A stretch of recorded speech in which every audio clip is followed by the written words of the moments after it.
The topics and opinions expressed in the following show are solely those of the host and their guests and not those of W4CY Radio, its employees, or affiliates.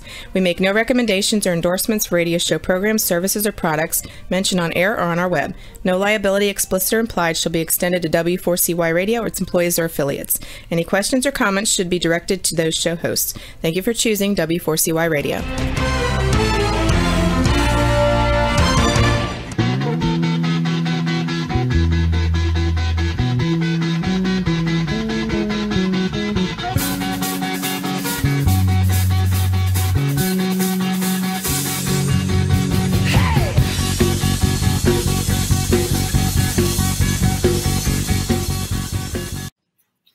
Welcome to the camping show. This is CW Getz. And Jesse Free. It is Wednesday, February 10th, 2021. And outside, it is a 10-degree calm evening here in Illinois. And we are on our first televised broadcast. We are. Yeah, on Talk4 TV and my YouTube channel, CW Getz Outdoors, and then Facebook, my CW Getz Outdoors Facebook, too. So... and if we experience some technical difficulties here, I tell you what, I think we've all, I don't know about all of you guys, but we've had the day from hell. We had the Van Halen concert going on here for earlier this afternoon, and that didn't work out for us. So we're back to just the basic stuff. But if something happens here, bear with us. It's our first time around. So, I guess you got to start somewhere. So anyway. Exactly. Well, listeners are welcome to call with a question for tonight's guests, and international callers can use WhatsApp for free. The number is 815-663-7782. That's 815-663-7782. In addition to our regular radio broadcast on W4CY Radio, tonight is the first television broadcast of the camping show. And each week we can be seen on Talk4 TV, CW Getz Outdoors, YouTube channel, Facebook, LinkedIn, and not Twitter. We thought there was going to be a Twitter, but not going to be a Twitter. At least I don't think so. So we're pretty excited about that. Our very special guests on tonight's anniversary show are Cliff Jacobson, Kevin Callan, and Darlene Patterson. Welcome. So, hey, I love this. I can see everybody. This is so unusual. I like this. Stepping into the 21st century. So Jesse, tell us a little bit about each of our three guests. In fact, you're going to tell about two of them, and we're going to do one. Let's get better on. All right, I'm going to start with Darlene. Hey, Darlene. Darlene is an Indiana teacher, photographer, canoeist, backpacker, potter, and world traveler. Darlene Patterson has adventured to the Canadian Arctic, the Arctic in Norway, Finland, the rainforest in Peru, and the Amazon River. She was an instructor at the Voyager Outward Bound School, a wilderness first responder for 22 years, instructor for a hiking course at the IU Extension in Indianapolis for 8 years, and has been the organizer for a local hiking and adventure camp for over 20 years.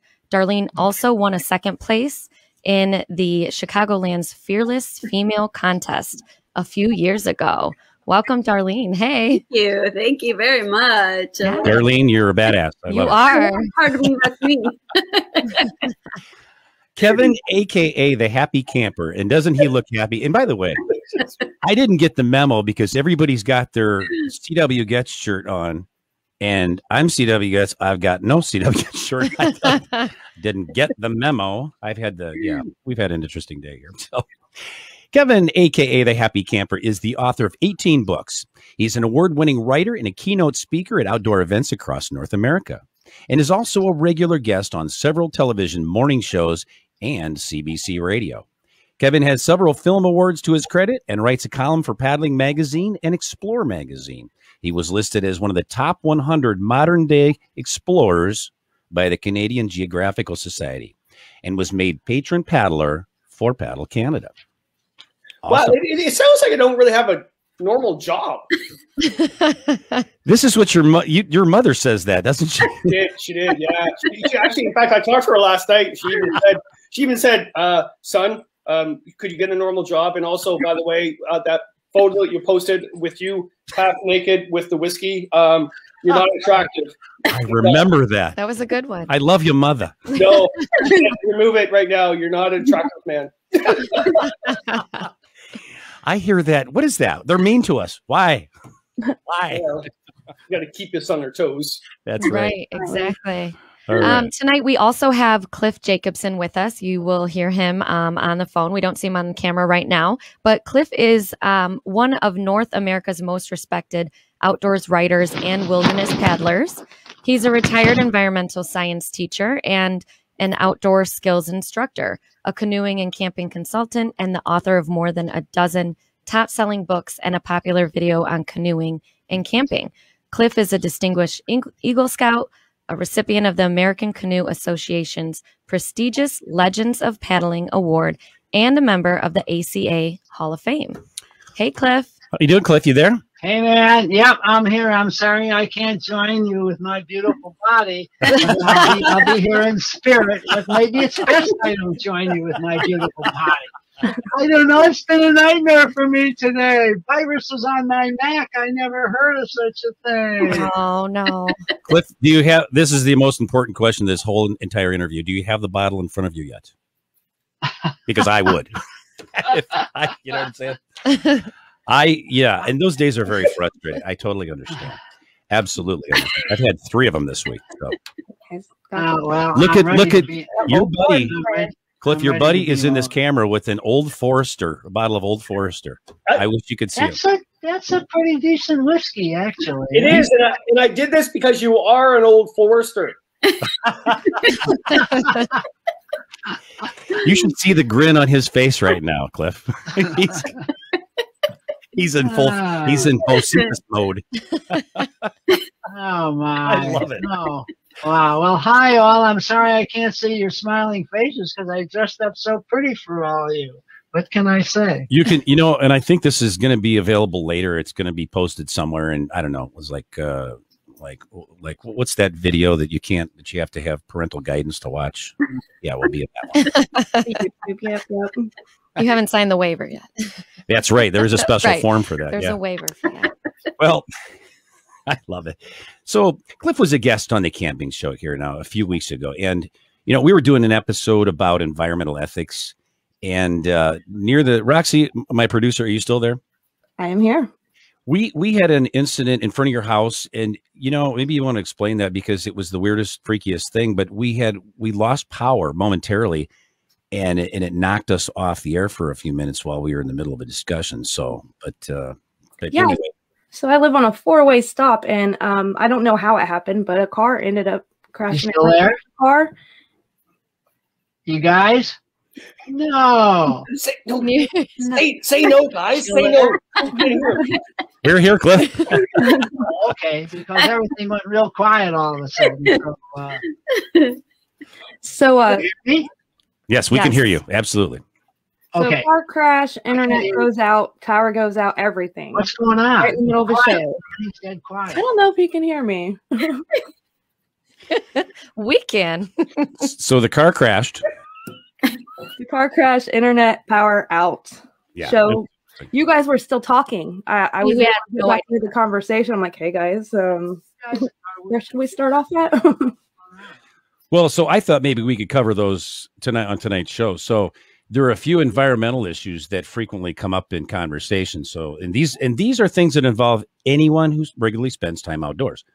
So let's talk about the truth and the realities regarding each.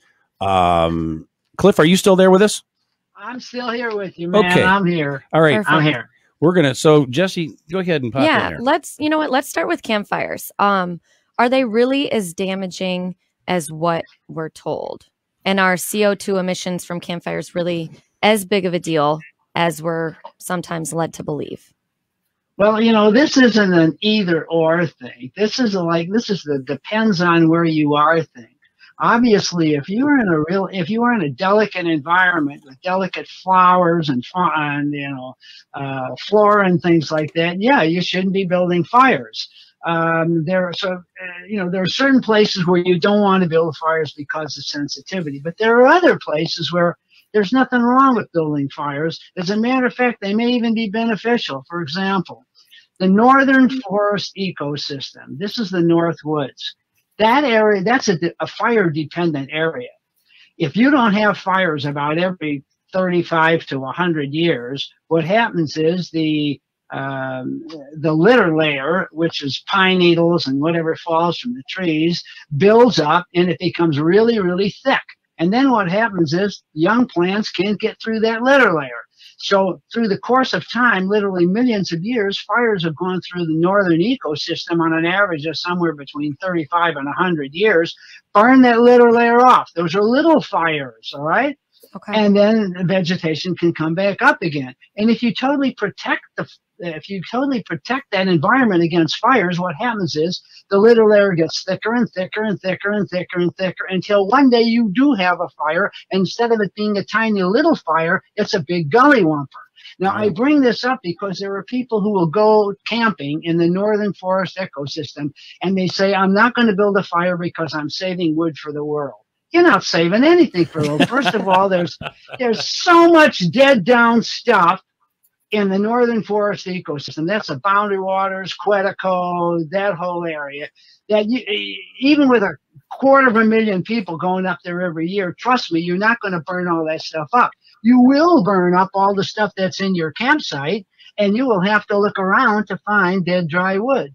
But as far as building a fire up there, no. It doesn't hurt a thing. No. Of course, you don't want to let that fire get out of hand. Well, sure. Well, you just, you just obviously watch. So, the problem is, and with due respect to federal authorities, when they make rules, they like to make rules for national parks, for example, that are kind of universal. Okay. But different parks and different things are in different ecosystems, and what works in the northern forest ecosystem does not necessarily work in the desert ecosystem. Yeah. So you have to be a little careful there. And you know what? And I would say to people, I would say, if you're building a fire and you're worried about the amount, your carbon that you're creating, I think maybe the best thing to do is look in the mirror and figure how many miles you drove to get to where you're going. That's so true. Figure out the miles per gallon and multiply that by about 8, and that's how much carbon you burn just going from Chicago to the Boundary Waters or wherever you're going. I'll bet you no one thinks about that, Cliff. I mean, seriously, I bet they don't. They're like, you're right. I mean, think about it. So can I ask, who says that who makes that statement that you shouldn't have a fire? Some people focus on little tiny things that don't make a difference, but the big things that really do make a difference, they don't focus on. Yeah. And quite frankly, driving to your destination, you're going to use up a whole lot more you're going to burn a whole lot more carbon than you're going to burn in the fire. Darlene, you had a question. Did you hear that, Cliff? Cliff, hey, Darlene, my question is, who makes that statement that you shouldn't have a campfire? Who is making that statement? Darlene asked, who asked, she said, who's making a statement that you shouldn't have the campfire because of the CO2 thing? Well, did you catch that, Cliff? No, but the answer is, it's just, there are people that are such, and, and I have to qualify this by saying, I taught environmental science. I wrote a lot of environmental stuff. I consider myself an environmentalist, but some people go nuts with it. I actually had a guy on a canoe trip once, this is no joke, who swallowed his toothpaste. I think I said this before. Oh, yeah. And he couldn't get the point that what goes in one end comes out the other. He thought he was saving the environment by swallowing his toothpaste. Well, we have people that are like that too. They think if they build a fire, they're burning up stuff, even if it's a little bit of stuff, they're saving carbon from going into the air. Yeah, I suppose you could argue that point if you want to, but you have to then go back and look at the big stuff like driving up there or taking an airplane to where you went or whatever the case may be. And I just realized something, Cliff, because you're on the phone line here. You can only hear Jesse and I, and you can't hear everybody else. So we're going to have to repeat some things, and I apologize for that. Please tell everybody I apologize because I I was 3.5 hours with Apple computer this morning, trying to get viruses and junk out of my computer. No, it's all good. It's all good. So I'll just repeat for you what anybody asked you or whatever. And I apologize. You're probably not going to hear much of the conversation, and that's unfortunate. But I guess it is. I'm so sorry just that's okay. Just hang on, stand by. But if you want to keep trying to get into the room, that's great. You know, on the video. Well, wait a minute. Are you saying that Cliff can't hear me? I am saying that, Kevin. Oh, let's tell some stories. Yeah. Kevin says we're going to talk about Cliff stories now that you can't hear it. Since you can't hear. Darlene, explain what it's like driving around food shows with Cliff. Oh, wait till you see this on TV, Cliff. You're going to like. Now, let me ask you this. Kevin. How about in Canada? How do they? I mean, is this kind of the same deal, the same kind of thing in Canada? I mean, it is. There's so many camp debates. I think it's fantastic. But the people that actually say that don't have a campfire, but actually have a camp stove, they probably own a camp stove company, right? So yeah, right. Yeah, I mean, because the amount of emissions that are coming out of that gas emissions, unless it's an alcohol-based stove, whatever, even then.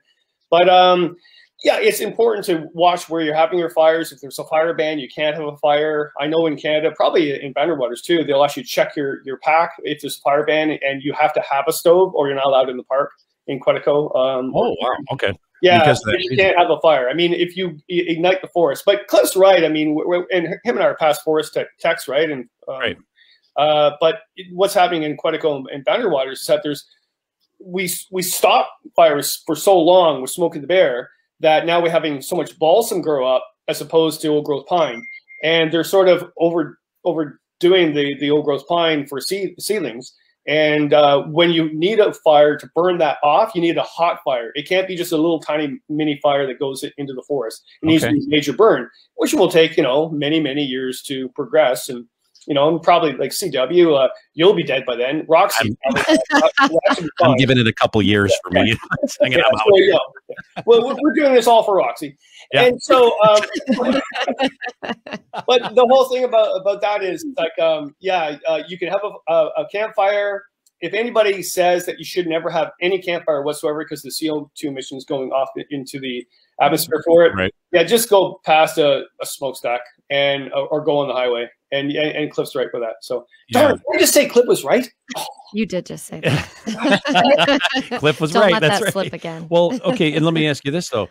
So I don't think a lot of people really do understand that thing about the fires and the burning off and what really needs to happen, because people freak out when they, everything. Oh, there's fire, and then forest fires, and I get it. A lot of them get out of control and all that kind of good stuff. And then they burn houses, which is bad. Terrible. But like Cliff and you both are saying this same thing. That needs to happen at some point. And so we're talking about, things like the CO2 thing. I mean, there's a lot of CO2 coming off there, right? Yeah.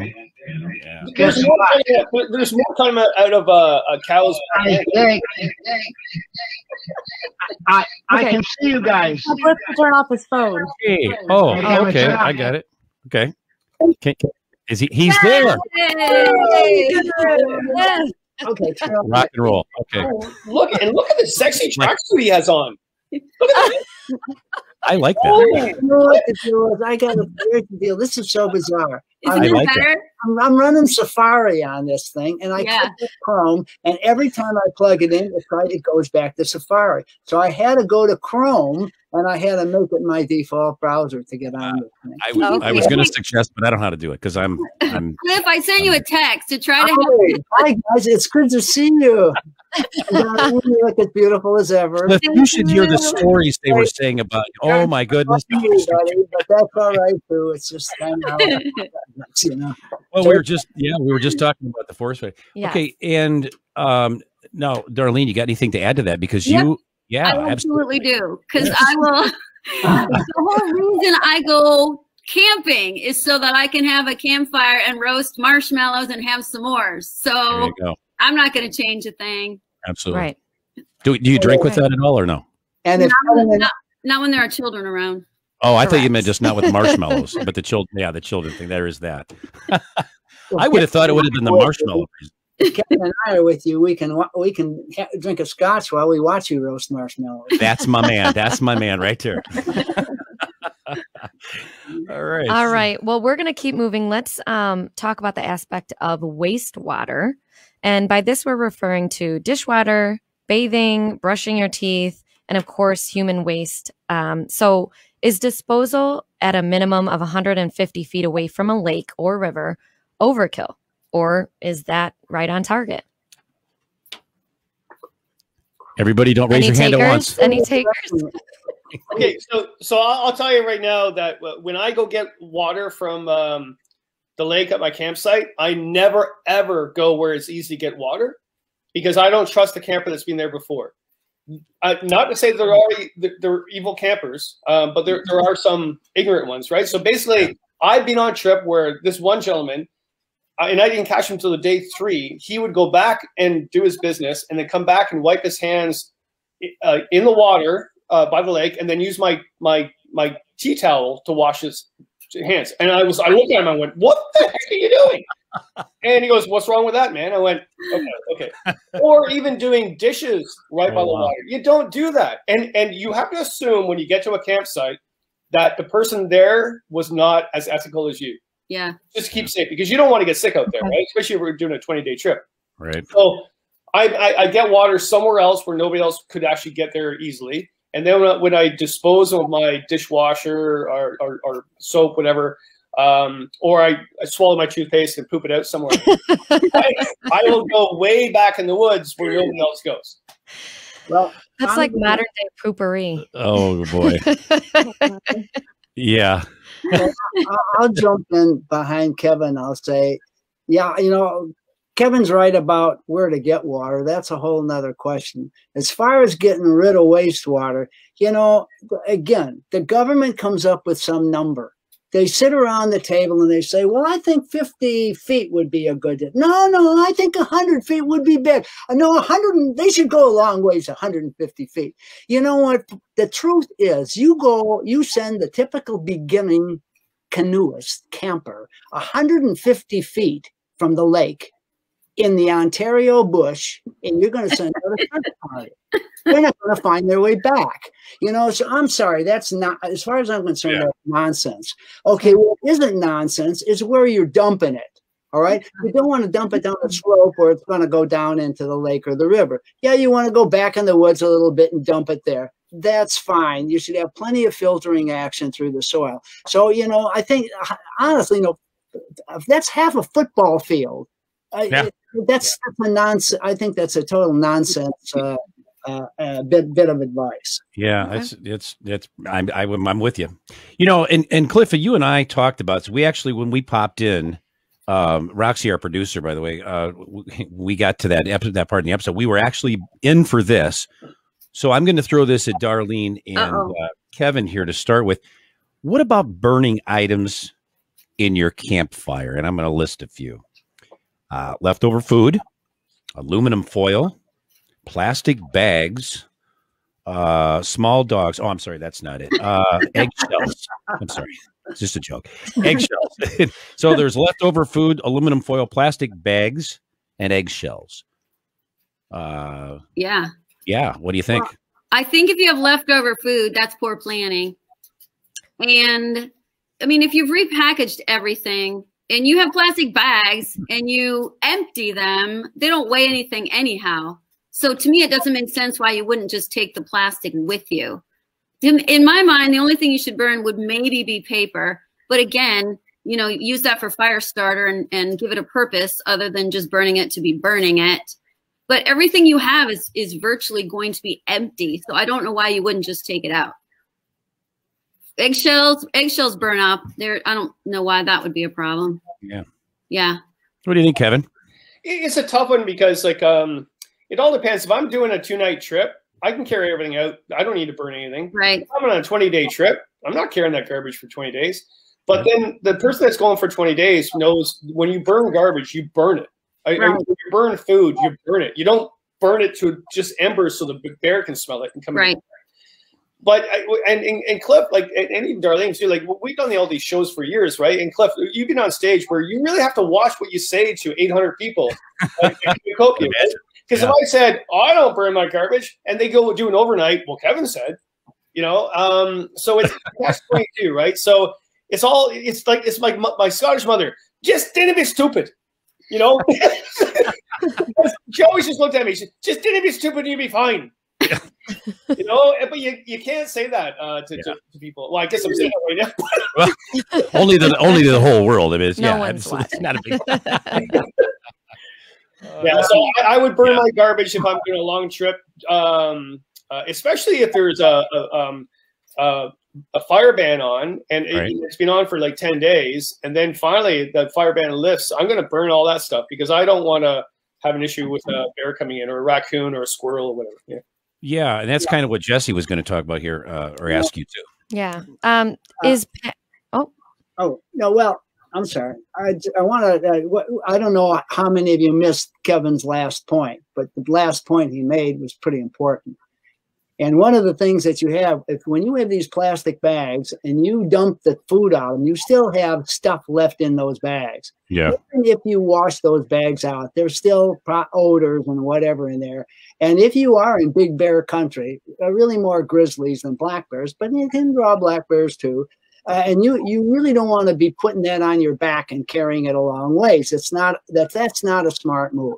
The second point that Kevin made is also an important one, and that is, how long are you going? If you're going to go for a day or two or three, and you're not worried about a bear problem, sure, pack it out, or wash it out and then pack it out. Okay, but if you're going to go for a month or for several weeks, you don't want to be carrying all that garbage. Right? It's as simple as that. And I think the real argument from this comes from, it goes back to what we were talking about before. If you burn plastic bags, you're creating carbon, okay? Mm-hmm.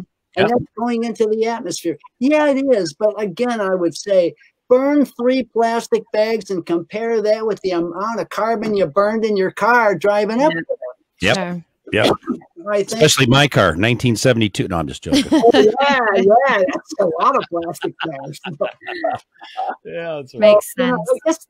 I guess the bottom line really is, these things aren't that simple. It's not a matter of this or that. It's you got to think about this. Mm-hmm. Especially with kids. If you're taking kids on a bush trip in Ontario, and you're having them carry leftover plastic bags, and you know there's bears about, I think you would be pretty unhappy if a bear started clawing up a kid because he was carrying garbage. Mm-hmm. Absolutely. All right. Good point. All right. Well, we're going to take a short commercial break right now, but don't go away. We'll be right back with more of the camping show on W4CY right after these messages.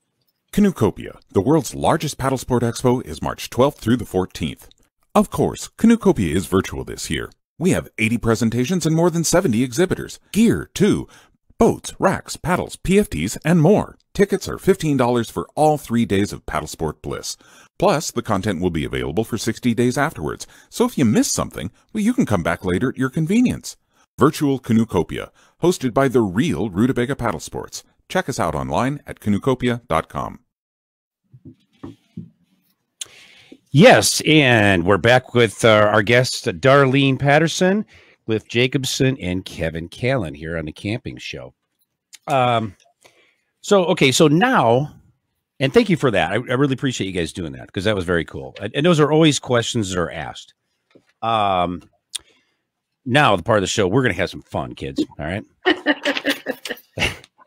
So here's the deal. I'm going to ask each of you this question, and so we only have what do we got? 20 minutes left. 20 minutes. 20 minutes. It's like the pizza guy. 20 minutes, eh? 20 minutes. So give us the Reader's Digest version, so that we can hear from each of you, and let's omit animal stories, like, you know, Uncle Lair. No bear stories. So I mean, Jesse, you explain this, kind of what we're going to do here. We're going to ask them. Okay. So share with us one of those. There's the word, bun of a sitch. I was like, hold up. It's almost like swearing, but not really. Yes. One of those situations. where you were either freaked out, embarrassed, or up the creek without a paddle, so to speak. Maybe like forgetting to pack toilet paper, having to resort to using leaves, except you accidentally maybe grabbed some of that poison ivy leaf at night in the dark, you know. How did you deal with your situation? And you know what? Darlene, ladies first. I knew you were going to say that. So I have fretted over this, trying to figure out how I could throw someone else under the bus and tell an embarrassing story. And I could not come up with anything. I surveyed friends. My friend Phyllis said, absolutely not. That every time that she's been out with me, I take care of all the bus, you know, the bells and whistles, and we've not had any weird stories. So I decided I'm going to just tell one on myself. And I'm sad to say it does involve an animal, because there's a state park in northern Indiana that is called Chain of Lakes, and it has on it a series of chain of lakes, but it also has 4 campsites that you can get to only by canoe. So I've stayed at this campsite several times, and every single time I'm there, I have a raccoon encounter. The first time, the raccoons literally stole out of my backpack a map and a pair of glasses. Another time, they had a friend and I. You're going to need the glasses they had to for see the where map. they were going. Yeah, I did that math. Yeah, and another time, they were just making these noises, and the friend who was with me, we were both very seasoned campers, but they frightened us to the point that she said, "Where's your pepper spray?" And I said, "In my hand." So we got through that night, but the third time I was there with my friends, Nikki and Sean, we were camping in the same exact campsite. And shortly after we went to bed, we heard the raccoons. So I said to my friends, that's okay. I have the pepper spray. So I crawled out of the tent, and I'm face to face with the raccoons, and I hit the pepper spray button, and it goes, boom. What I don't know, because it's dark, is it has sprayed all over my hands. And so I said to Nikki, she was up with me, I said, well, we're out of the tent. Let's just go up to the outhouse. So we walk up to the outhouse. I don't know. I have pepper spray all over my. Oh boy! Not burning. And we go into it's a 2-holer, right? So we go in the outhouse, and I do the thing with the toilet paper. As soon as I used it across my girly parts, I literally just went. No! Oh my God. I did not see that coming. And I stood there, and then of course my friend Nikki starts laughing too, because she can't believe that I have just covered my private parts with pepper spray. And at that point, we're just dying laughing. But I'm literally thinking, what do I do now? Yeah. Do I go to the hospital? How do I explain that to the people at the hospital? How long does that last, Darlene? When you know, with the. Luckily, not very long. I literally hobbled back to the tent, crawled, and I'm like, okay, breathe. And I crawled in the tent, and I laid there. It probably within 20 minutes had subsided. So it probably wasn't that much, but boy, was that a shock. Wow. And we just had my friend Tisha Taylor, who was a guest on the show. She just said, ouch. Yeah. That pretty much says it all, right? Oh, yeah. It was running through my head. What am I going to do to the emergency room people? And how do I get there? I'm in a boat. Oh, my gosh. I like that. What? That's hilarious. I mean, that's a good one, Darlene. That's a good one. All right. Kevin, what do you got? She got me. You've never put pepper spray on your private parts, either on purpose or otherwise. On other things, but not. How about Old Forester? Have you ever put Old Forester? Yeah, Old Spice. Right? Old Spice. There you go. That was high school, right? Oh my God! Hey, let's see what happens if I do this. Yeah. Oh my Lord. Okay. Oh yeah. Stop. This going to. Oh my. Right. Yeah. Basket. All right. I actually thought I did. You know, I got to say, one of the most major misadventures I've ever had when I actually looked at my journals, my old journals, and it was human error. It had nothing to do with wilderness. Had nothing to do with wild animals. And one trip was just brutal to prove it. I flew in with a film crew to Algoma to film Megason Lake, this old growth forest. the government went with us to document it. And the one guy, he didn't get along with his wife, so he phoned her every night on the sat phone, and they had an argument every night. And then the battery in the sat phone went low. And then the producer of the film company, he got really sick from a parasite because he filmed a show on parasites before that trip, and he brought the parasite with him. And so we had to phone in an airplane to come and get us, a float plane. And that guy couldn't get in because he was arrested for pornography scandal. What? No, it was a terrible trip. And Come then on. waited 2 days for another plane because I finally had a little bit of battery left. I got another plane company coming to get us, but he couldn't come to get us for a couple of days. All we had was sugar and prunes for the 4 of us, actually 5 of us, to eat on this island, waiting for the plane to come and get us.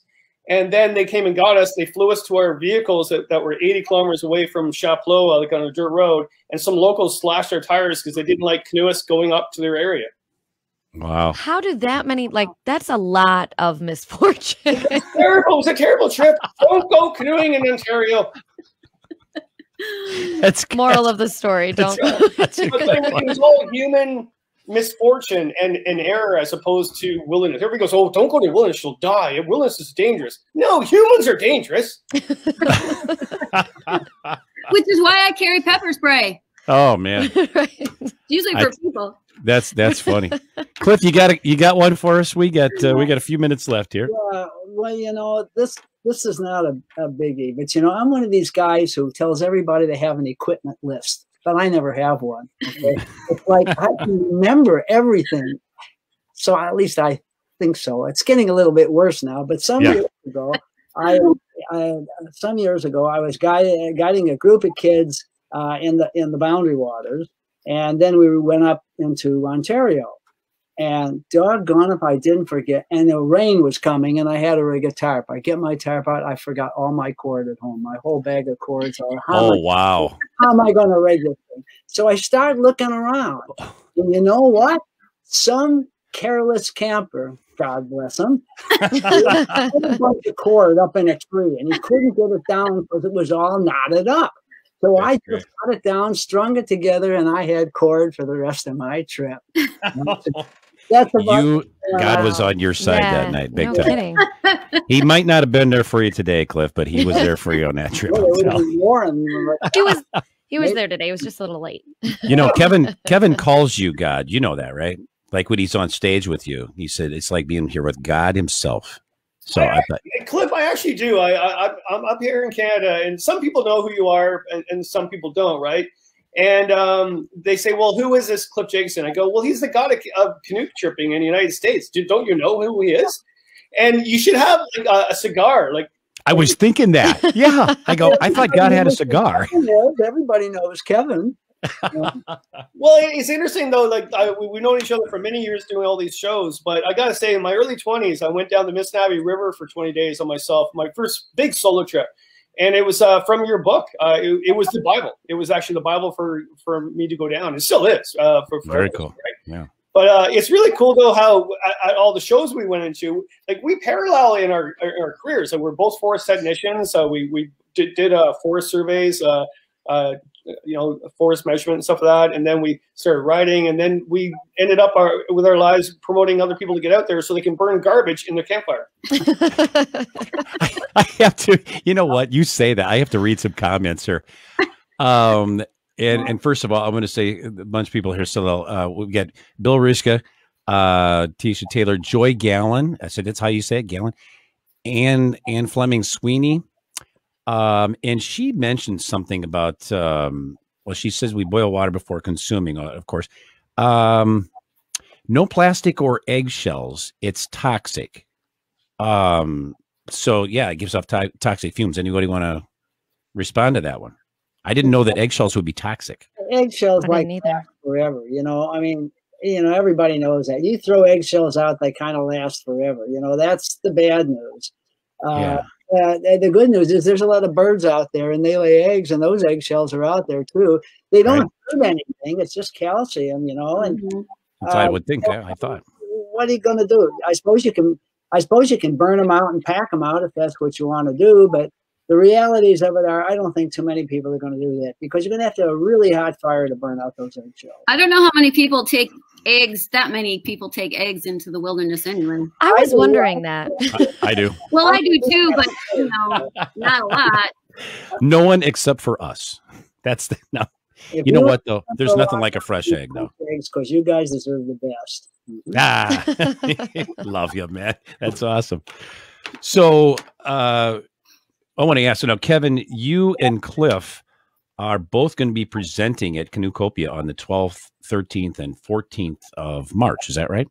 Yeah. It's so different this year, eh, Cliff? Like, man, where's the hugs, man? Yeah. I know. It's just terrible. And drinking the bourbon at night. Where's that? It's gone. It's gone. Yeah. You know something? Here's an interesting thing. And this is funny. I think, and Jess, you missed this, because if you had been with this show last year at this time, we, Darlene, Kevin, and Cliff and I think my cameraman, Mike, Mike Baster, we were all in a hotel room. The band was in the corner. No, I'm joking. But actually, Kevin showed up with, what was it? Not monkey butt, but what is it again? Monkey butt. Maybe he did have that as well. I don't know. Yeah, Kevin, was there some, monkey something, right? What was it again? Well, we started off drinking monkey shoulder, but it turned into monkey butt later on. That escalated. I knew there was something more to that. So, you just scream the word butt. That's all there is. Well, there's that too. Of course. Yeah. It's just funny when you say it on the air. You can say it all day long, but until you're on the air, but it's not funny until then. But it was a great time, and I really got to know, all you guys much better. Of course, you always do when you're drinking with somebody, but it was a great time, and that was a great show. That was at the not Quiet Waters, but Quiet Adventures. Yeah, our time changing that name. It's such a really good community. It really is. If you think about it, all the shows we've gone to, Darlene and Cliff and I and a bunch of others, it's all a really good, strong community, and we're all there for one purpose: is to get more people out in the woods so they can save it. Absolutely. When things happen. So, and the Canoecopia, and even Cliff and I are doing a Q&A at the Quiet Adventure, and I think we're doing one also at the Canoecopia. But remember, Cliff, when you and I were on stage together. This is great. I don't know if we have time for this, but I'll do it. Fire Marshall, because we were overpacked. The room was overpacked. Oh man, Cliff, it was hilarious. I went to Darren Bush, the organizer. I said, I got an idea for next year. Cliff and I will go on stage and we'll debate like a Canadian against a U.S. camper, and we'll. You're debating with God, you know that. Like, it should go really well. Great. I love it. So I remember Darren even said, "There's no way Cliff will actually do this." And no, it's Cliff's idea. Did he really say that? He said, "I don't think Cliff's going to go for it." Well, how did that turn out? I mean, who won? I want to know who won. Oh, Cliff for sure, but that's it was, you know what? The funniest part was, I think one of the funniest parts was when I gave that woman that canoe paddle, and she held her, and I said, "Oh, you paddle a kayak, don't you?" And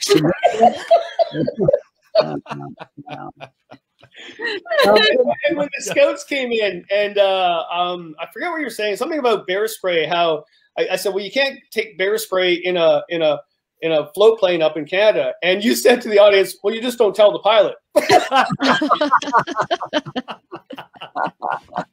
And that's the name of that tune.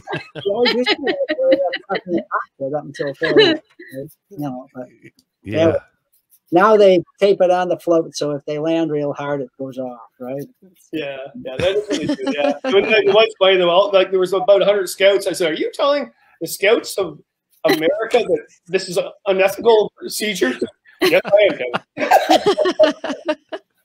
am. Yeah. I wish. That would be good. I wish I would have been there for that. That would have been great. So now you guys are doing this virtual this year, and you're going to be not in the same room, of course, but you're going to be online at the same time doing the Q&A thing. Is that how that? Yeah, that'll be fun because we really have a good time going back and forth. Kevin and I do. Yeah. But we're really good friends. We really like each other. Yeah. Don't we, Kevin? We are. And as long as I keep my Canadian accent, we're good. You got it. Hey, how about it, huh? How about it? You do not say about. I do not. Oh, about. I think about it. About. I like that. I can't do that. I can't do that well.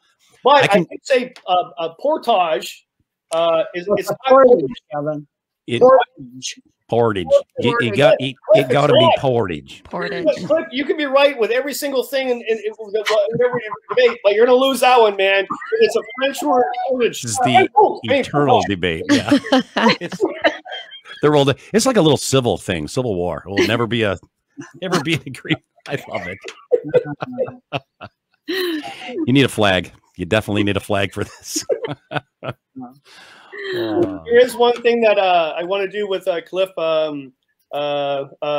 is to go down and paddle down the boundary waters in Quetico in a canoe with the Canadian flag on one side and the American on the other, embedded in the canoe.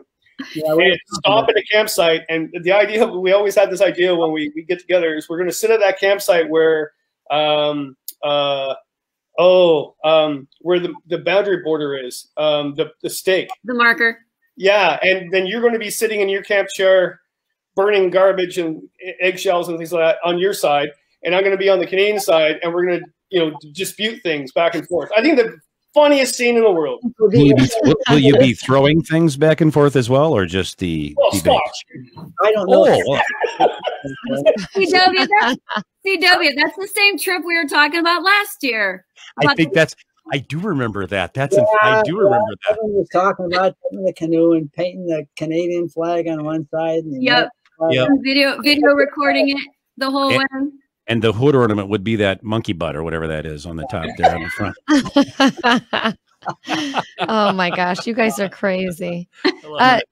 Before we run out of time, Darlene, I'm curious, do you have any cool trips that you have planned for when school lets out? Absolutely. I am currently working with an organization called DNK Presents, and they primarily work with women, trying to get women out and kind of to empower them through the wilderness experiences that they would have. And so I've got 3 events that are backpacking related. They're currently on the DNK Presents website. And then probably within a week, we'll have 3 canoeing events listed there as well. So if any women want to come out and join those activities, they're going to be central Indiana, but that's not too far from Illinois. So everybody's welcome to sign up for sure. Yep. That's awesome. Cool. Yeah. Cool. Thank you. Well, if she's leading the trips, I would say sign up. Yeah. Because she's great. That's extremely cool. I think real quick before we sign off here, I think you guys ought to do this thing we call Floatzilla. I think it's like 2,000 canoes in one spot. They have something like that in New York, but yeah, I think you guys ought to do that. We ought to get like one boat to accommodate all of us. And there definitely would be monkey butt on the front of that boat. Several bottles. Okay. And maybe like these really long straws. We could also. This will be after COVID, of course. I don't think it's monkey butt with the straws. As long as Kevin carries it. There you go. I like it. And you know what? They're not going to bother him. He's from Canada. They're not going to bother him with him at all. Yeah. They're tough up there. You guys have been great. Yes. Jesse, I don't remember when I've had as much fun with this. Yeah, this has been a blast. Thanks so much. Yeah. And happy anniversary to the camping show. And I mean, I'm really like thankful that we made it a year. Yay. Awesome job, CW. And no one's kicked us off the air. Hey, cheers, brother. I don't have the same, but yeah. Mine has a screw cap. It's not very good quality, not high quality here. So anyway, but thank you. We want to thank, Kevin, Darlene, Cliff, for being our guests here on the camping show. It was an absolute pleasure to have you here this evening. And I think very highly of each of you. You know that. So I wouldn't drink whiskey with anybody. Not just anybody. Not just anybody. Especially monkey butt. So anyway, well, we hope you'll tune in next week. And by the way, before I say this, thank you everyone for tuning into the show. I saw a bunch of people here that said hi, and I'm sorry I didn't get to mention everyone here. But thank you so much for tuning in. I hope you'll be back next week. We hope you'll be back when our guest next week will be Dave Kessman as we discuss river rescue and safety for paddlers. Once again, thank you for tuning into the Camping Show. This is CW Gets and Jesse Free reminding you, learn more, do more.